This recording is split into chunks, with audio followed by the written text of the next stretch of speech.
Hi, it's Phil Bedford here, and welcome to the Why I Do show. And today I've taken a bit of an angle, bit of a way of looking at different way of looking at this. And I'd like to welcome Rachael Stocks. Rachael, welcome to the show. Hello. And as you'll notice, Rachel's a lot younger than most of my normal interviewees. So, Rachel, you're which generation? Z, Gen Z. which I've Fantastic. just learned. Okay, and one of the reasons I reached out to Rachel actually, I was on LinkedIn the other day, and there was a couple of things that sparked on your post. You're writing an article about this thing called Tune, Yes. which I believe you developed. Yeah, So what I was going to, and I also understand that you're moving into teaching? Is that right? I am. I'm just finishing my foundation degree this year, actually. Excellent, and I think that's really interesting because I was only hearing recently that I mean, my mum's a nurse, my Mm. wife's a teacher. How those two professions now are having so much trouble recruiting people, Yeah.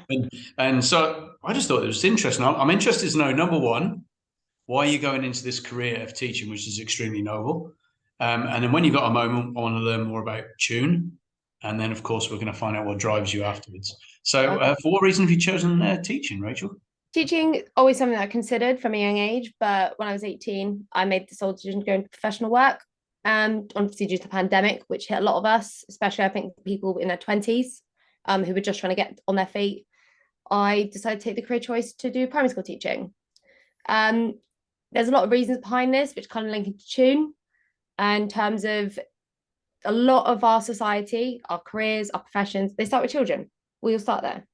If a child is educated correctly, there are so many beneficial ways that it can push them on to become functional members in society, outstanding employees, and no matter what they do, whether they become entrepreneurs or part of a company.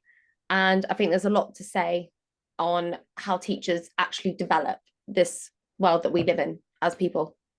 Okay. And so did a lot of that come from your own experience in It did, school? yeah. So I know for a fact if I had a little bit more attentive and care in primary school, because I was going through quite a difficult divorce with my parents at the time, kids act out and stuff like that. It's natural. But you as a teacher, it's you kind of can't judge a child for acting out, but you kind of have to take into consideration why. If that kid's always kicking off and being naughty, passing it on to another teacher, it's not going to help that child. But if you can get on that child's level and maybe think outside the box, you're probably going to get a better response. And that's very similar to an employee and an employer. Okay. And did you as a child experience like good teachers and teachers that handed you off? Yeah, massively, massively. I was growing in primary school. The primary school I was in when I first was starting the divorce, it was a very see a Church of England primary school. Um, Quite a small click network. Nothing wrong with that. But it did mean that I was kind of a bit of an odd one out. I was constantly being passed on to a TA. The parents at schools, the you wouldn't be invited to the kids' parties because well that kid's a bit naughty and stuff like that. And that has a massive impact on a child's mental health. You could grow up to think always feel like an outsider, which I did for quite a long time. I know I struggled in starting in secondary school because I moved down here, started a week late, not knowing a single person. And that involved being confident enough to build your way up. Obviously, you tread on a lot of toes on the way, and you kind of adapt the behavior that you might have had in primary school. You're a bit naughty, you kick off, it gets you attention. That continues into secondary school. Okay, so you automatically adapt to the class clown. The popular kids may then, for example, take notice of you. Before you even know, you've already got that stereotype, that sort of Hmm. image from a teacher perspective. Hmm. It can make it quite difficult in education terms and especially academic terms, Okay. which I found was definitely something that was quite obvious. Okay. So do you see that this sort of behavior then gets carried on into sort of professional life afterwards? Your career and your job and Yes. Personally, I know it's then quite common after school, if you're that sort of individual, you're more likely to go into maybe a form of labour work. If you haven't, that's something that I've noticed from individuals in my own setting of school. You would probably only see sort of like the academically quiet, good kids, even if they're a part of that popular group, that would go on to university. You know, So there's you're saying actually the a ones very that, small percentage of people that carried on to that sort of level. so from your experience, the ones that have that acceptance in the group and that support have more chance to go on to Yeah, further massively. education, and those Yeah, that are in trouble will tend to go to more sort of manual labor. manual sort of labor works. Really? Yeah. Okay, interesting. And so in the workplace itself, you're seeing or recognizing some sort of impact, no matter where they are. So whether they're doing education or whether they're doing manual, do you see things showing up there as well, or do you believe it I all? mean, I can't speak from terms of like a manual labor perspective because I have never had an experience in that Okay. sort of industry. But in terms of when it comes to office-based roles or retail roles, there is Mhm. definitely a culture, and there's definitely an old-fashioned culture in terms Okay. of how people deal with employers that just don't fit the bill. Okay. So is this leaning towards your tune thing now? Yes. Okay. So tell us about tune. I've never heard this, and I was quite impressed. See you come up with Well, it. Tune for me was someone that got diagnosed with ADHD last year in April. There was little support after, so it was almost finding my feet in terms of that and coming back into trying to work within work in that perspective. Sorry, can I I just clarify? also, So you were diagnosed with ADHD, just briefly, yes, yeah? Okay. yes, Okay. And recently. that was quite recent. Yeah, yeah. So that was last April, just gone. Okay. 20, yeah, because we're 2023 now. um, and I struggle with a few things. So time management, for example. I'm incredible at customer service, Okay. but because my time management lacked, you know, that caused me to fail my probation. So even though I got praises on absolutely everything else, because my time management, I just wasn't the company's bill fit on that one little thing. But nobody thought to maybe just look into why that might be struggling. Nobody asked, nobody sat me down and said, why is this a problem? How can we help you? Instead, they just let me go. And that was the second time I've had to deal with something like that. And it's quite difficult. It's very hard to be able to get back up again. And if you're not a confident individual, it can be tough and it can cause a lot of anxiety problems. I can only imagine. So in the previous time, of course, it was just you were a naughty employee, so out. There wasn't any sort of. Well, No, now so you that's now you what, realise where it was coming from. Is that what you're saying? yeah, it is literally they see you as almost like a liability Got to you. the company, even though Right. you could be a million times better at five other areas than that person stood next to you, but that person stood next to you has good time management. Mm. They're quiet. They don't push to strive as such. They just do what they're told. Okay. Yeah, you hear a lot of cases, don't you, with some of the tech companies, for example, now actually Yeah, putting people that have those sort of like Asperger's, not Asperger's, or that kind of sort of focus where they can just do one task really, hyper really well. focus. Yeah, hyper focus. Well, yeah, and Yeah, then outside of that, they can't even speak to people. So there's yeah, obviously a place for this, but I suppose we have to understand that, don't we? yeah, yeah. Uh, It's finding your niche. Finding your niche is a nice way of putting Yeah. it. So, so tell us about Tune. What is Tune? What does it stand for? And, well, first of all, where did it come from? Well, tune for me came from the love of music. Music is the only thing that I found that I can focus. So for example, in terms of this way, ADHD. If I'm trying to do work and there's a TV going on in the background, and there's like, say, my parents having a conversation over there, nothing's happening. I'm not getting anything done. But I can sit in that room if I put headphones in and listen to music. Okay. It's almost like not a shield, a suit of armor, you could say. It'll calm me down, it'll boost my mood up. It has the ability to bring me down.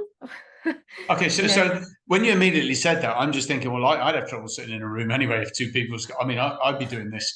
So, yeah. but however, you're saying it's the music, not just the fact you're cutting that out. Is it No, the so music? I could do it with nothing on and it just wouldn't work. It Okay. just wouldn't work because I'm still thinking about what's going on in that conversation. I'm Okay, so still you're thinking forcing yourself to focus, basically, I'm forcing using myself music. to block it out because music becomes like a secondary noise to me. Okay. So I can then focus on my work. Interesting. Do you know, that's really interesting you say that. Sometimes when I can't sleep, I'll actually go and turn the TV on and lay on the sofa and listen to the TV because it stops my brain thinking, and then I fall Yep. asleep. Is that See, the lots same of kind of people have thing? said that about TVs. Yeah, TV. Lots of people have said that about TVs. It's just I think I get Great, I've distracted. got an excuse to watch more TV. Only joking. Okay, so what does tune stand for? So tune, did write it down. Don't want to get it wrong here. I will This get is it where wrong we if will I don't start double madly check. researching your I know. article. Well, the T for me is take the time to listen. So if an employer, if that person is trying to come to you with a problem, but they just can't get the words out because they're scared they're going to get judged, Mhm. almost like reassure them, comfort them, take that time, take that extra 5 minutes at the end of the day to listen to them, to talk to them, understand why. How can you help that person? How do you adjust and facilitate? So if you know that person, for example, struggles on a till, spend a bit of extra time to maybe have almost like a buddy on the till with them, so they feel a bit more confident, more comfortable. If they are time management wise, I'm not saying everyone has to give every single employee an extra 5 minutes, but understand that they are trying, and it's not just because they can't really be bothered. You know, Mm, there's loads of little things that people could do to adjust and facilitate an mm, employee, sorry. And there's no wrong reason. There's no mhm, wrong reason. If the mental health comes in so many different forms, and this person could be something that seems so minor to one individual that just seems that person go, well, that's so simple. Why doesn't that person just get it? Because that person can't get it. You know, sensory overload. There's certain noises that can cause an overload in sensory problems. It can cause panic attacks, anxiety attacks. You know, a person could cry, scream. mhm, It can get quite uncomfortable and quite severe, but it's also understanding that. And then equality. It's across broad spectrum on everything. Everything deserves equality, and so does every individual, which is why, for example, in teaching, we look a lot of in SEND, which is special educational needs and disabilities. mhm, And there's a lot of that's always getting readjusted to help teachers adjust to kids that do need that extra bit of time. So, mm, what is the difference in doing that in a workplace culture? mhm. And that's basically where it all came from for me. Yeah, because I think the end was good. Was it? No one does this. What was it? No one does it in. No one does it with bad intent or something like that. I think it was part of N, wasn't it? Yeah. Yeah. So I think it was on the end bit. You say on the Uh, end of the tune bit on the post, or yeah, the tune. Yeah. Yeah, so there's definitely part on the end. I remember seeing it in your LinkedIn post because it was very similar to when I did NLP. And it was when people are doing things, it's always done with the best intention. And I think that was great. I mean, that really stuck with me on your post as well. yeah, what's stopping these definitions defining our work culture around mental health and Mm, unity? But I mean, in terms of tune, there's another. The reason I put three sort of separate definitions of tune is because they're all about unity, harmony. mm, So that's very fluent in terms of how we approach people, hire people, you know, make friends, relationships. Everyone wants harmony. It's funny because I mean, it's just also got to cross over into home relationships as well, right? Oh, hugely. Yeah, absolutely. It's a So very adaptable. I feel a book coming on somewhere, Rachel. I'm Somewhere out hoping. there, there's a book in this. Oh, maybe so, one day. so, with your permission, can you just tell me what drove you? What's your why? We've been around this, so what's your why? Um, why for me is I think over the course of my adolescence and I'd say young adulthood, I've encountered a multitude of problems. I've had an eating disorder since I was about 17. That's caused millions, like well, loads of health problems, appointments, which has impacted work. You know, there's some times where I've had to leave that can cause gossip amongst work, and it can be Mm, very difficult to walk back in sometimes. And it's somebody that's got quite a strong work ethic. It's hard to accept I can't mm, do these things anymore. mm, Obviously ADHD, that's new, and mm, it's learning triggers, coping mechanisms, um, and how to juggle, how to like for example in my uni studies, I've had to find ways that benefit me personally. mm, So that does involve going and getting extra help. And there's nothing wrong with that. Like what is wrong in asking for help? But people get so scared to mm, ask for help. Um, And it actually shocks me how little employers in this day and age knew and understood about different mental health problems and the implications they can cause on an individual that is perfectly capable of doing that job. And it could say I got tired. I got tired of constantly hearing that and constantly being told, not that I wasn't good enough, but I just wasn't capable. I know I'm capable. I know I'm fine. I just have to accept that they're not ready to accept that. And that's quite tough. And that's kind of the whole point behind this, is to make people just think a little bit more about why this could be a problem for somebody and how actually it could impact them as a business. Yeah, it's and thank you for sharing that. I know it's not easy. But I'm sure you're going to go around and use that as your superpower to change the world. Yeah. See you on your mission already. There's a quote I remember seeing it. I've seen it a few times now on social media. You never know what people are going through, so cut them some slack. Yeah, 100%. Always. As like I said, people always said to me, "Oh, that person's done you wrong. Why would you help them?" I'm like, they could be having the worst day of their life, and you know what? If me just listening to them for 5 minutes can make a difference, fine. And it's like that because everyone's got stuff. Absolutely. Well, look, Rachael, I mean, I just want to thank you so much for sharing your journey with us, all the way from Devon in the UK. Yep. So thank you very much for that. And yeah, I mean, all the best with your tune, thank you. Your noble profession as you go in there.